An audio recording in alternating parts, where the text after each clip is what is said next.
morning, everyone. I'm discussing an interesting case of unilateral proptosis which presented in emergency, which turned out to be sickle cell anemia.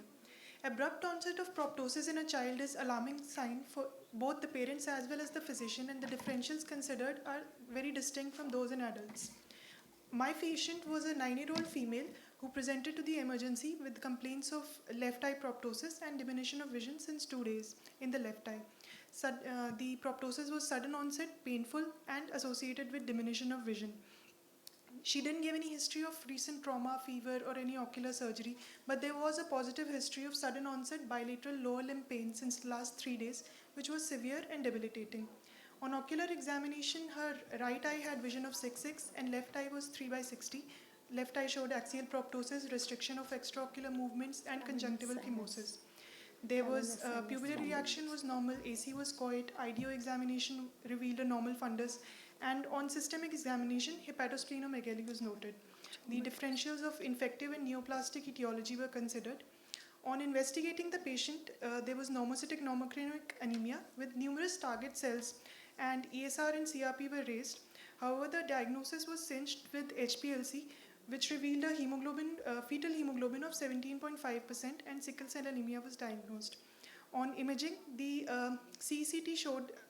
axial CECT showed a homogeneously hyperintense collection suggestive of a hematoma, and a diagnosis of left eye orbital compression syndrome secondary to sickle cell disease was made. On initial, the patient responded very dramatically to the first initial treatment of IV fluids, analgesics, which was given in the emergency, and there was marked improvement in the proptosis and periorbital edema within 48 hours. The patient was discharged on folic acid and hydroxyurea therapy, and there was complete resolution of the symptoms at 2 weeks follow-up. Now, orbital swelling in sickle cell disease could be due to orbital bone infarction, cellulitis, orbital abscesses, and orbital compression syndrome. Compression syndrome generally presents with headaches, eyelid edema, proptosis, and fever, and is believed to be due to orbital bone marrow infarction. Bilaterality is common. This condition is sight-threatening and necessitates a prompt diagnosis, and therefore imaging is very important.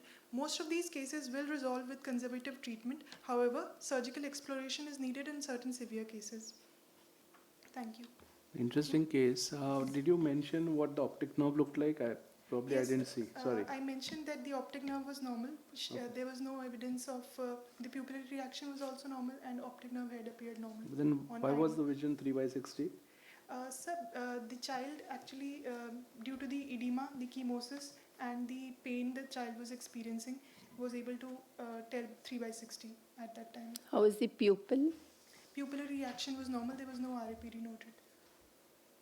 No, but then that is a little contradictory, because if there is that, I'm not really convinced about the reason that you're saying for the low vision. Yes, sir. Because if the optic nerve, so only thing that I could probably think of was the optic nerve compression, if at all. Yes. 3/60 can't be a vision that can arbitrarily say that the patient could not appreciate. Yeah. Yes. Is what I'm thinking. But and then what happened to the vision after resolution of the edema? Within 48 hours, she was able to read up to 6/9, and then after follow-up at 1 week and 2 weeks, we examined 6/6 vision. Okay. Because compression and other thing is a toxic type of perineuritis or something, but the pupil should have been affected. That's what. Anything in the cavernous sinus? No, it was normal. Okay. Thank you. Thank you.